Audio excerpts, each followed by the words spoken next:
యేసు ఒళ్ళు చీల్చెను కుల కొరడా దెబ్బలే, క్రీస్తు తలను గుచ్చెను మతముళ్ళ కిరీటమే. యేసు ఒళ్ళు చీల్చెను కుల కొరడా దెబ్బలే, క్రీస్తు తలను గుచ్చెను మతముళ్ళ కిరీటమే. మేకుల దిగగొట్టెను పదవి వ్యామోహమే, శిలువలో వేలాడదీసెను అధికారమే. కులమా కళ్ళు పొడుచుకో, మతమా ఉరిపోసుకో, సిలువ సాక్షిగా యేసు సిలువను సిలువ మోయుచు ప్రకటించెదను. సిలువ సాక్షిగా యేసు సిలువను సిలువ మోయుచు ప్రకటించెదను. దేవుని కుమారుడని ఎవడు ఒప్పుకొనునో వారిలో దేవుడు నిలిచినాడు. ఇక్కడ ఏముండాలి తెలుసా?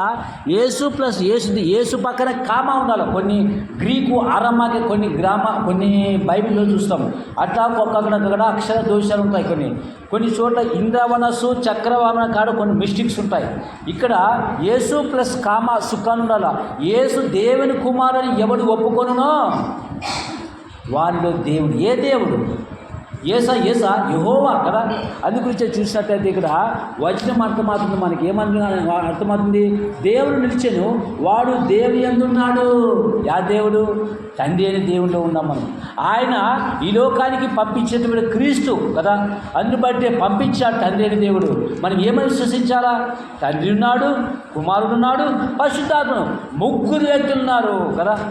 చూడండి పిల్లరా, యేసు ప్రభువు వారు బాప్తిసం తీసుకున్న సందర్భాలు చూస్తే యేసు గురించి తండ్రి స్టేట్మెంట్, ఈయన నా ప్రియ కుమారుడు, ఈయన అంటే నేను ఆనందిస్తాను. పరిశుద్ధాత్మ పావురము వలె వారి మీద వాయినప్పుడు ముగ్గురు వ్యక్తులు కనబడుతున్నారు. బాగా మత సువార్తలు చూసి కనబడుతుంది. ఈయన నా ప్రియ కుమారుడు ఒక మాట, పరిశుద్ధాత్మ పావురం వలె, అంటే పావురము కాదు, పరిశుద్ధాత్మ అంటే మనలు మహానుభావులు పరిశుద్ధాత్మ పెట్టేది, పరిశుద్ధాత్మ పావురం వలె కదా. ముగ్గురు వ్యక్తులు. ఈ రోజున ప్రపంచానికి క్రీస్తు ఎంతవరకు అర్థమైందని ఆలోచిస్తే మనం విశ్వాసించేటప్పుడు, బాప్తిసం చేసేటప్పుడు ఏమని విశ్వాసించాలంటే ఇక డైరెక్ట్గా వాక్యం ద్వారా మాట్లాడుతున్నాడు పరిశుద్ధాత్మ కదా. చూడండి, యేసు దేవుని కుమారుడు. ఇక్కడ ఏముండాలా? యేసు పక్కన ఏముండాలా? ఫుల్ స్టాప్ కానీ ఉంటే మంచిదే. కానీ యేసు దేవుడు, యేసు ఆగి మనసు పెట్టి యేసు దేవుని కుమారుని ఎవడు ఒప్పుకొనునో వానిలో ఏముంటారంట? దేవుడు నిలిచినాడు. మరి ఒక సందర్భంలో యేసు ప్రభు వారిని కూడా ఆయన ఈ లోకాల్లో వచ్చినప్పుడు మొదటి యోహాను సువార్త 3వ అధ్యాయము 36వ వచనం చూడండి పిల్లరా. అక్కడ ఏమని రాయబడింది ఒకసారి చూస్తాం పిల్లరా. యోహాను సువార్త 3వ అధ్యాయం 36వ వచనాన్ని, కుమారుని యందు విశ్వాసం ఉంచువాడే నిత్య జీవము గలవాడు, కుమారునికి విధేయత కానివాడు జీవము చూడడు కానీ దేవుని ఉగ్రత వారి మీద ఉంటుంది కదా. దేవుడు ఎంత మంచి మాట రాయించాడు, ఎంత మంచి మాట. యేసు ప్రభు నిజం చెప్తే అదే నిజం చెప్పి మీరు ఎందుకు నమ్మలేకపోతున్నారు? ఎందుకు ఈ విధంగా యేసు ప్రభుతో శాస్త్రంతో పరిచయంతో తర్కించినాడు, వాదించినాడు, ఒప్పించినాడు, సత్యం చెప్పినారు. మేము అబ్రాహాం సంతానం చెప్పుకోవడం మీరు అబ్రాహాం చేసిన క్రియలు లేవు, మీరు ఎందుకు ఇట్లా మాట్లాడతారని వాదించి వైట్ చేసి ఒక ఫైట్ చేసేటప్పుడు కూడా మొదటి ఆరంభంలో అప్పుడు యేసు ప్రభు వారు సత్యమే చెప్పాడు. యోహాను సువార్త 4వ అధ్యాయము మరి చూసిన 8వ అధ్యాయం 44 చూస్తే యేసు ప్రభువు వారు ఒక మంచి మాట మాట్లాడుతున్నారు పిల్లరా. సత్యం గురించి సాక్షి చెప్పినప్పుడు ఆయన రివర్స్ మాట్లాడినారు ఆనాడు. ఎవరు? ఈ రోజులు కూడా అటువంటి లేకపోలేదు సమాజంలో పిల్లరా. అందుగురించే యేసు ప్రభువు వారు విలువైన మాట తండ్రి దగ్గర ఏదైనా నేర్చుకున్నాడో అదే 33 సంవత్సరాలు కొనసాగించి భూమిని కొనసాగించి మహాన్షిగా మహా ఆశ్చర్యకరుడుగా సూచక్రియాలు అద్భుతాలు చేసినప్పుడు కూడా ఈ రోజుకి ఆ దేశంలో యేసు రక్షకుడు విమోచకుడు దేవుడు నమ్ముకోకుండా ఆయన ఒక మంచి మనిషి అనుకుంటారు. ఎంత మూర్ఖత్వం అంటే అంత మూర్ఖత్వమే. యేసు దేవుని కుమారుని విశ్వసించాలి మనం కదా. కాబట్టి పిల్లరా, ఆనాడు శాస్త్రుడు కూడా ఈయనేమి శరీరం ఏమంటారు, ఆయన అపనిందలేశారు, తిండిపోతున్నారు, దయ్యాలు పట్టినాడు ఎన్నో అంటారు. ఆనాడు అన్నారు, మనల్ని కూడా అంటాడు. చూడండి, యేసు ప్రభు వారు కూడా ఆనాడు వాళ్ళకి సత్యం చెప్పినప్పుడు యేసు ప్రభు ఒక మాట హెచ్చరిస్తున్నాడు. 8వ అధ్యాయము 40వ వచనం యోహాను సువార్త పిల్లరా ఏమంటాడు? అబ్రాహాం సంతానం పైన చూస్తే మీరు అబ్రాహాం సంతానం అని చెప్పుకుంటారు, ఓకే. మీరు అబ్రాహాం క్రియలు మీలా దేవే ఎందుకు ఇట్లా మాట్లాడతారని సత్యం చెప్పినాడు. లాస్ట్కి అన్నాడు, మీరు మీ తండ్రి యొక్క అపవాద సంబంధులు. ఎవరంట? దురాశలంట. లోకంలో ఉన్నవాడిన ప్రేమ, లోకంలో శరీరాశ, నేత్రాశ, డంచిక్, ఈ లోక సంబంధమే. ఆ కింద చూస్తే లోకాశలు, లోకంలోనైనా వాటిని ఎక్కువ ప్రేమ, మరి లోకంలో ఉన్నప్పుడు ఎట్లా? కాబట్టి పిల్లరా, బైబిల్ చెప్తుంది కదా, మరి చదవండి మా మాట. ఎందుకు దురాశ నెరవేర్చుకుంటారు? సంథింగ్ ఏమో అందు గురించి సంథింగ్ నెరవేర్చుకోవాలి. గొప్పోడు కావాలి, మనిషికి తిప్పుల మీద తిప్పులు పడుతున్నాయి. అక్కడి నుంచి ఇక్కడ తిప్పులు పడుతున్నాయి. గొప్పోడు కావాలా, గొప్పోడు కావాలి, గొప్పోడు. అందు గురించి తిప్పుల మీద తిప్పులు. నిద్ర పడదు, డబ్బును నిద్ర పట్టదు. పేదలైన మీరు ధనుడు పరలోక రాజ్యం ఏ స్వామి స్టేట్మెంట్ ఇస్తుంటే మనం ఏం చేస్తున్నాం? మనము ఏం లేకపోయినా తరగని ఆస్తి బైబిల్ మన పిల్లలకి ఇచ్చి వాక్యానుసారం నేర్పితే అది ఆస్తి. అందు గురించే మీరు మీ తండ్రి అపవాద సంబంధులు.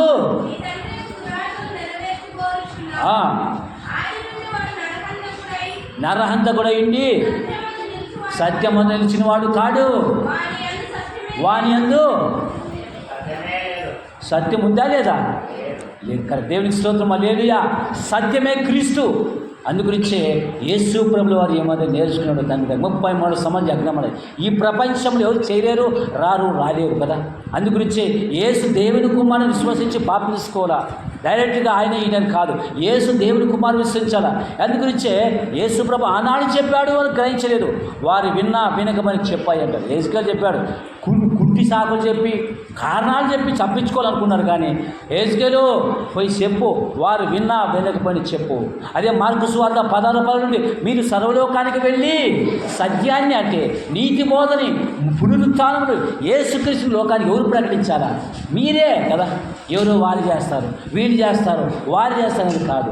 యేసుక్రీస్తు మాటలు చెప్పాల్సింది ఎవరి మీద బాధ్యత? యేసు రక్తంలో కడగబడిన ప్రతి ఒక్కరు చెప్పాలా. ఎంత గొప్ప భాగ్యం. మనం విశ్వసించాలి. ఏమని విశ్వసించాలా? ఇటువంటి సందర్భాలు చాలా ఉన్నాయి. సమయం 1 గంట మెసేజ్ అయినప్పుడు కూడా యేసు దేవుని కుమారుని విశ్వసించాలా. ఒక సందర్భాలు చూస్తాం పిల్లరా. కాబట్టి యేసు ప్రభు శాస్త్రపరి చెప్పితే కూడా నమ్మలేదు. చెప్పేవాడు ఉండే సరి చేసుకుంటే మూర్ఖత్వమే. చెప్పిన మాట సరి చేసుకుంటే ధన్యుడు. చెప్పిన మాట సరి చేసుకుంటే ఒక పాపాత్ముడిని, ఒక దుష్టుణ్ణి, ఒక దుర్మార్గుడిని, వాక్యాన్ని వ్యతిరేకమని సన్మార్గం నడిపిస్తే నీకు 10 ఎకరాలు సంపాదించి ఫీల్ కావచ్చు కదా ఈ పరిచర్య ద్వారా. అందుగురించి చెప్పారా, సత్యమే చెప్పాలా. అందుగురించి ఇందుకు బైబిల్ కాదు, సత్యమే చేయదండి. బైబిల్లో కాఫే సత్యం కోరి మనం బతకాల పిల్లరా. అందుగురించే మార్కు సువార్త 5వ అధ్యాయంలో దెకాపోలి పట్టు గెరాసేన దేశంలో 2000 దయ్యాలు పట్టాయి. యేసు ప్రభు రానికి ఆటంకం కలిగించాడు సైతాను. అక్కడ ఏమంటున్నాడు వ్యక్తి, యేసు ప్రభు వారి గురించి 7వ వచనం చదవండి. మార్కు సువార్త 5వ అధ్యాయము 7-8 వచనం చూసే పిల్లరా ఏమని చెప్తుందో ఒక వాక్యం చూడండి. ఓ సర్వోన్నతమైనటువంటి దేవుని కుమారుడా, అది నాన్నకి ఇలా దయ్యాలు ఉండి స్వరపడి వాడు బంధకాల్లో కట్టేసినారు, గొలుసులతో వేసినాడు, వాళ్ళు తుత్తునీలుగా పడగొట్టాడు. వాళ్ళు దురాత్మ శక్తి అంత ఉంది. వాడు కేకలేసేవాడు, సమాధులు అరిసేవాడు, కోసుకునేవాడు, అట్లా పిచ్చోళ్ళలాగా తిరుగుతాడు. చూసినారు కదా గ్రామాలు మెట్లలోళ్ళక అట్లా సమాధులు అరిసేవాడు, కేకలు వేసేవాడు. ఎవరైనా 2000 పడినటువంటి దయ్యాలు. ఈ వ్యక్తిని ఎవరు బాగా చేయరు ఆ దేశంలో. వేడిలేసి కాలేసే పని, తుత్తు నీరుగా పగలగొట్టి పెంచేవాడు. యేసు ప్రభువు వారు ఆ ప్రాంతానికి వచ్చినాడు. దేవునికి స్తోత్రం, హల్లెలూయా. ఆయన వచ్చి ఏం చేసినంటే 7వ వచనము, యేసు ప్రభువు వారు వస్తున్నప్పుడు తెలుసు దయ్యాలకి. అక్కడ వచ్చి, ఓ సర్వోన్నతమైన దేవుని కుమారుడా, నీవు నాతో పని ఏమి, ఇక్కడికి ఎందుకు వచ్చావు, మమ్మల్ని ఆటంకం చేయకు అంటాడు. ఆయన ఎవరు? సేన కదా. చదవండి 8వ చదవండి. అపవిత్రాత్మ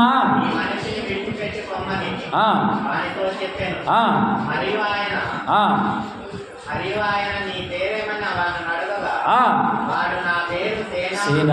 ఇక్కడ అంతా చూస్తే సేన 2000 దయ్యాలు ఊపిరాడు పందులు పడిచింది.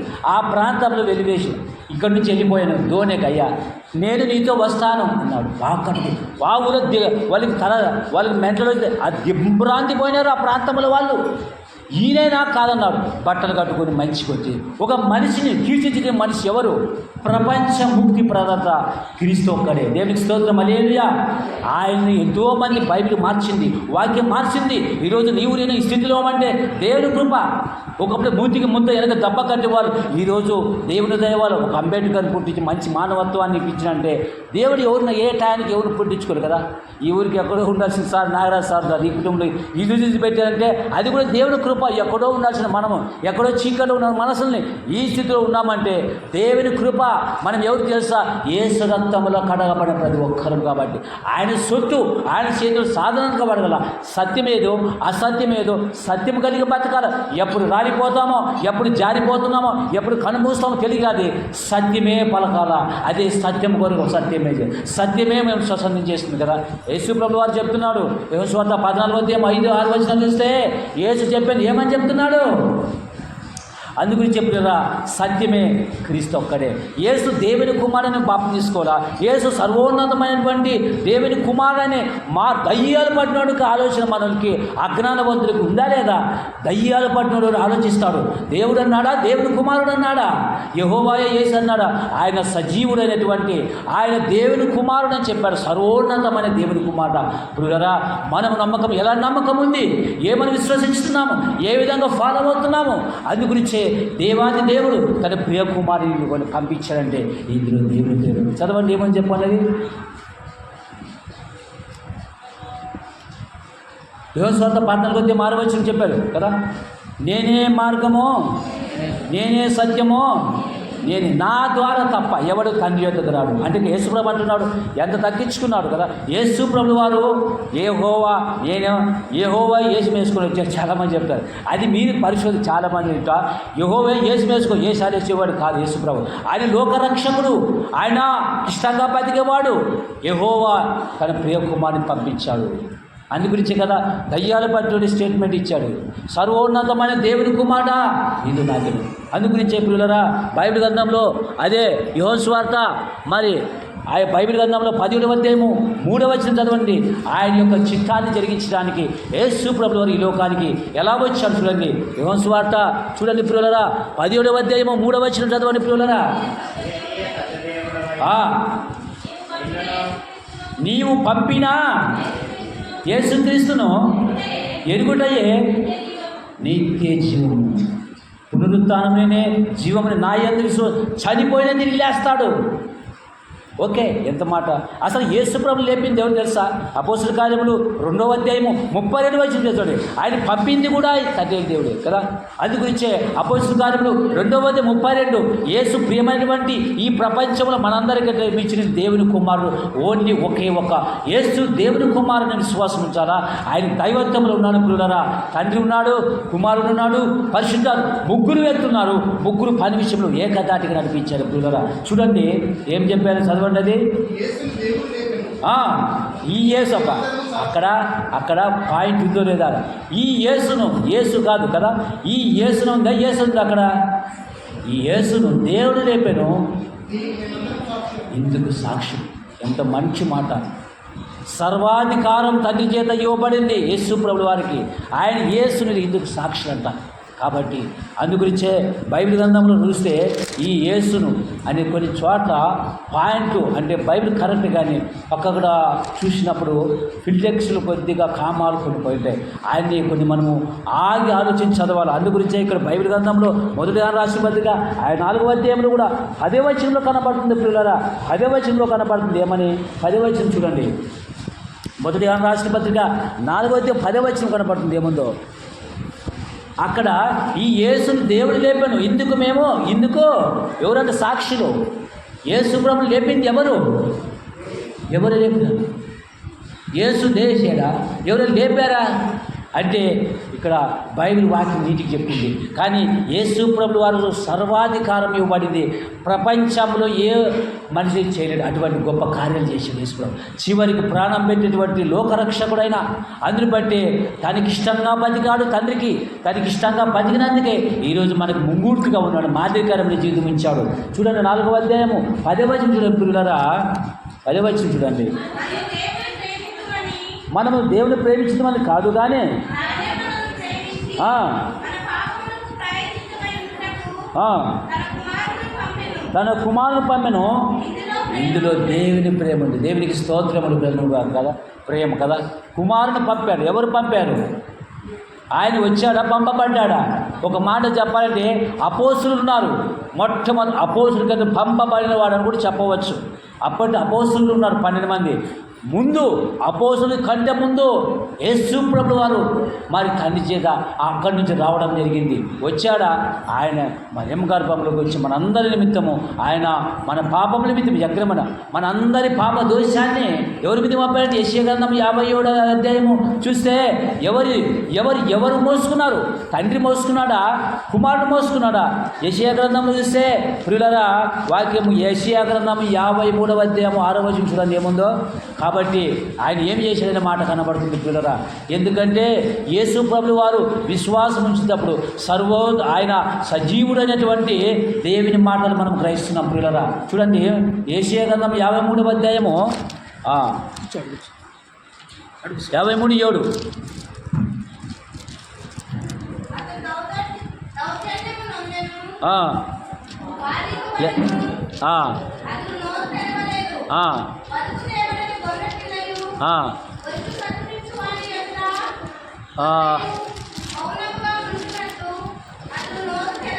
అది 57లో చూడండి, 57వ అధ్యాయము 53వ అధ్యాయము 6వ వచనం ఉంటుంది. 53:6 త్రోవ తప్పితిమి మనలో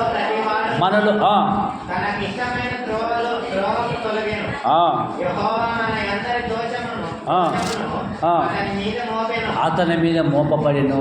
ఎవరు ఇక్కడ? యేసు ప్రభు భూమి రవ్వంతా పుట్టమై ఉన్నాడు. యెహోవా మనందరి దోషాలు అతని మీద మోపబడిను కదా. ఎంత అగాధం, ఎంత విచారకరము. మనం ఆయన పొందిన దెబ్బలు చూస్తాం. యేసు ప్రభువు వారి ద్వారా మనకు రక్షణ బాని, యేసు ప్రభువు ద్వారా మనకు విమోచన ప్రియులరా. అందుగురించే మనం విశ్వాసం ఉంచినప్పుడు ఏమని దేవుని కుమారుని విశ్వాసం ఉంచాలా. ముగించుకుందాం ప్రియులరా. ఇటువంటి దేవుని కుమారులు చాలా వందల రిఫరెన్స్ ఉన్నాయి. అందులో ఒకటి యేసు ప్రభువు ఏమడిగినాడు?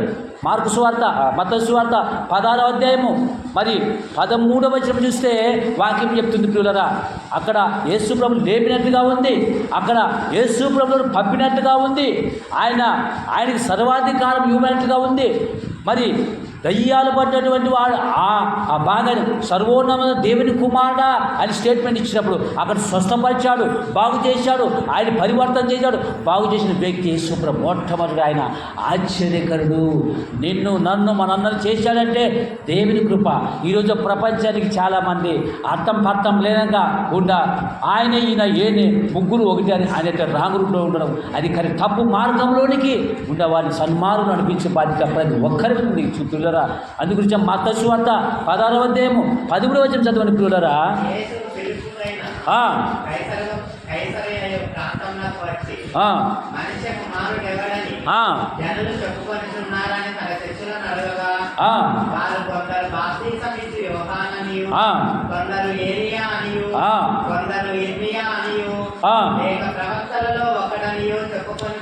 ఈ సంఘటన మత్తయి సువార్తలో యేసు ప్రభు ఫిలిప్పీలో కైసర ప్రాంతానికి ఏదంటే అది పట్టణమో కైసర ప్రాంతానికి వచ్చినాడు.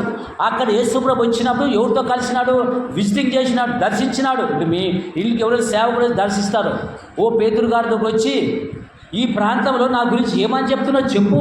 పేతురు గారు అడిగితే నిన్ను ఏమనుకుంటున్నారంటే ఈ ప్రాంతంలో నిన్ను కొంతమంది ఏమంటారంట బాప్తిస్మిచ్చి యోహాను ఒకటి, రెండవది ఏలియా అంటే రెండవది, ఇంకా ఇర్మియా అని 3, ఇంకా 4 ప్రవక్తలు అనుకుంటున్నారు. నీ అభిప్రాయం ప్రభువా యేసు ప్రభువు వారు నీ గురించి ఈ ఫిలిప్పీలో కైసర ప్రాంతాల్లో నిన్ను గురించి ఈ విధంగా మాట్లాడుకుంటున్నారు. క్రీస్తుని గురించి ప్రభువు నిన్ను గురించి ఈ విధంగా మాట్లాడుకుంటున్నారు అని యేసు ప్రభు వారికి పేతురు గారు మరి అక్కడ చెప్తున్నాడు, సాక్ష్యం ఇస్తున్నాడు. ఆ వాళ్ళు విడిచిపెట్టి పక్కన పెట్టేసి ఇందుకు నీవేమనుకుంటావు చెప్పని యేసు ప్రభు నోరారా చెప్తున్నాడు కదా. చదవండి. ఇందుకు వాళ్ళు ఈ విధంగా అనుకుంటున్నారు కదా, నాలుగు రకాలుగా అనుకుంటారు కదా, వాళ్ళు పక్కన పెట్టేసాయి. ఇందుకు నీవేమనుకుంటావు చెప్పు అని యేసు ప్రభు వారు పలుకు చెప్తున్నారు. చదవండి ఆ మాట. అందుకు ఆయన మీరైతే మీరేమనుకుంటున్నారు చెప్పండి, మీరేమనుకుంటారు చెప్పండి మాటలు. ఇన్నాళ్ళు ఏమనుకుంటారు, ఇప్పుడు ఏమనుకుంటావు, అప్పుడు ఇప్పుడు అంటారు. సరే అప్పటి నుంచి 2:10 2:10 అనుకుంటూ ఇదేం 2:4 చెప్తాడు, ఈసారి ఏమి చిత్రంగా ఉంది కదా అనుకుంటాడు. 2:10 అనేది కాదు, 2 సత్యమే. యేసు ప్రభుయే సత్యము. ప్రపంచంలో సత్యం తీసుకోండి, యేసు ప్రభు ఒకటే సత్యము. అందు గురించి అక్కడ యేసు ప్రభు వారు చెప్తున్న మాట ఏంటంటే, పేతుడితో ఏమంటున్నాడు, పేతుడు ఏమంటాడు, నీవేమంటావు చెప్పాయి అంటాడు. చదవండి వచ్చినాయన. నీవు సజీవుడకు దేవుని కుమారుడు కదా, కుమారుడు అని క్రీస్తు అని చెప్పాను. ఎవరు? అందు గురించే అబ్బా నా పరలోకపు తండ్రి నీకు బయలుపడి, ఇవి నువ్వు చెప్పింది కాదు. ఏమంటాడు చదువు నాయన, ఇంకా చదవండి. అందుకు యేసు సీమోను బర్యోనా నీవు ధన్యుడవు,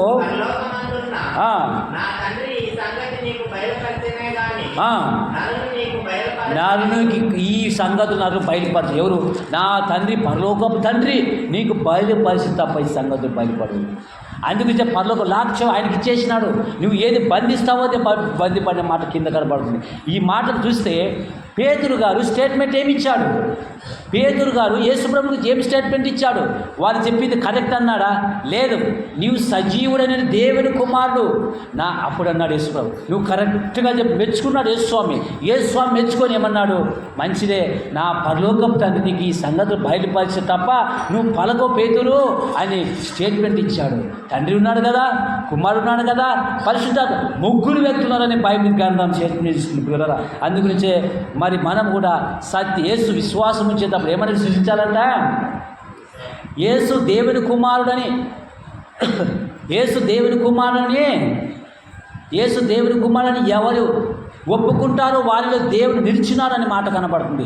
యేసున్నాడు, అక్కడ దేవుడు ఉన్నాడు, దేవుని కుమారుడు అనే మాట కనబడుతుంది గురుగా. అందును బట్టి ఈ సత్యాన్ని సమాజానికి ప్రతి ఒక్కరు తెలుసుకోవాలా, ప్రతి ఒక్కరు విప్పాలా, ప్రతి ఒక్కరికి అందించాలా. దేవుని వాక్యం ద్వారా చెప్పాలా పిల్లల. అందు గురించే తిమోతి గారి ద్వారా పౌలు అంటాడు, తిమోతి రాసిన పత్రిక, మొదటి తిమోతి రాసిన పత్రిక 4వ అధ్యాయము 10వ వచనం, తిమోతి వెళ్ళిపోయిన తర్వాత నెక్స్ట్ నీదే రెబల్, నా తర్వాత నీవే, నాదేం లేదు, నా తర్వాత నీవేనయ్యా, నా చేత కాదు, నా పని అయిపోతుంది, నా తర్వాత నీవే అని ఈ మాట ముగించుకొని వెళ్ళిపోతాడు కదా. చదవండి మాట, ఆ మాట చదివి ముగించుకొని 4వ అధ్యాయము 13వ వచనం చదవండి పిల్లరా.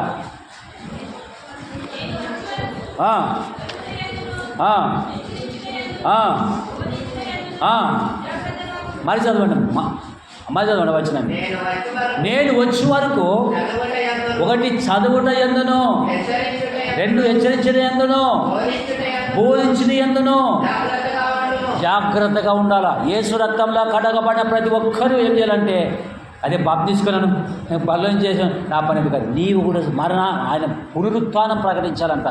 1 కొరింథీ 11:26 నుంచి కనపడదు కింద వచనాలు. కాబట్టి ఒకసారి ఆలోచిస్తాం పిల్లరా, యేసుని విశ్వాసించేటప్పుడు నేను కూడా తెలకరా, కానీ మనం ఏదో సత్యం చేసిన సత్యమే కదా. హెచ్చరించాలా, బోధించాలా, హెచ్చరించాలా, ప్రేమపూర్వకంగా చెప్పాలా, విడిచిపెట్టాలి ప్రభు. కాబట్టి యేసు ప్రభు పలికిన మాటలో ఆయనే చెప్పాడు కదా, ఆయనే చెప్పాడు, నేను చెప్పలేను కదా. నువ్వు సజీవుడైన దేవుని కుమారుడు అని ఒప్పుకున్నావు, నా థ్యాంక్స్ అంటే నువ్వు మెచ్చుకొని ఆయనకి లాక్స్ ఇచ్చినాడు, పరలోకపు లాకర్స్ ఇచ్చినాడు. అది నువ్వు ఏది భూమిని బంధిస్తావో పరలోకంలో ఎదిగి నీకు అది ఇస్తాను సార్, ఆయన పాతాళలోక ద్వారతలుడు నీకు ఇస్తానని చెప్పేసాడు కదా. అందుకని చెప్పగలరా. కాబట్టి ప్రపంచానికి ఏమాత్రం యేసు ప్రభువు వారు, అమెరికా దేవుడు, లండన్ దేవుడు, జపాన్ దేవుడు, రకరకాలుగా చెప్తారు. అది కాదు, యేసుక్రీస్తు అందరికీ ప్రభువు. 10:36 కదా. ఒకసారి మనం ఆలోచిస్తాము, ప్రపంచానికి క్రీస్తు అర్థమైందా, అర్థం కాలేదా? కొందరు 3 వ్యక్తులు దేవుడు అనేవాళ్ళు, 3 ఒక్కరే అనేవాళ్ళు. వాళ్ళు ఎంతవరకు న్యాయం, వాక్యం ఏం చెప్పిందో మనం ఆలోచించాలి కదా. అనేక ప్రసంగాలు కాదు, బైబిల్కి ఫండమెంటల్గా ఇది మనం తెలుసుకోవాల్సిన బాధ్యత ప్రతి ఒక్కరు బాప్తిసం తీసుకున్న ప్రతి ఒక్కరి మీద ఉంది కదా. కాబట్టి ఈ సత్యాన్ని తెలుసుకున్న మనం కూడా యేసు ప్రభువు తగ్గించుకున్నాడు, ఆయన హెచ్చించాడు. భూమి మీద ఉన్న దినాల్లో మంచి రోదన, మహారోదన, కన్నీళ్లు, తండ్రికి ఇష్టంగా బతికి తండ్రి కుడిపార్శ్వంలో ఉన్నాడు యేసు ప్రభువు వారు. మనము పరలోక రాజ్యాన్ని పోవాలంటే యేసు లేకుండా పోలేము. నేనే మార్గము, సత్యము, జీవము, నా ద్వారా తప్ప ఎవరు వాడు తండ్రి యొద్దకు రాలని బైబిల్ గ్రంథం చెప్తుంది పిల్లరా. అందుగురించి మనం విశ్వాసం ఉంచేటప్పుడు, బాప్తిసం తీసుకునేటప్పుడు, రక్షణ పొందేటప్పుడు, పాపం గురించి, నీతిని గురించి ఒప్పింపజేసేటప్పుడు యేసు దేవుని కుమారుడు ఎవరు ఒప్పుకొనునో వారిని దేవుని ఇచ్చినాడు, వాడు దేవుని ఎందున్నాడని లేఖనం చెప్తుంది. తలవంచని ప్రార్థించుకుందామని. ప్రేమల తండ్రి, సజీవుడు అనేటువంటి దేవుని కుమారుడు, ఈ మాటలు విన్నాం. స్తోత్రం తండ్రి, కృపగలి తండ్రి, నీ పాదాలకు స్తోత్రాలు. నిజముగా లోకరక్షకుడు దేవుని కుమారుడిని తండ్రి, నీ ప్రియ కుమారుని పంపించి రక్షణార్థమై ఇచ్చినందుకై స్తోత్రాలు. కృప చూపినందుకై స్తోత్రాలు. దేవా, మాకు సాయం చేసినందుకే నీకు వందనాలు. 5 నిమిషాలు సాయం చేసినందుకు క్రీస్తు పేరున వేడుకుంటున్నాం మా పరమ తండ్రి. ఆమేన్.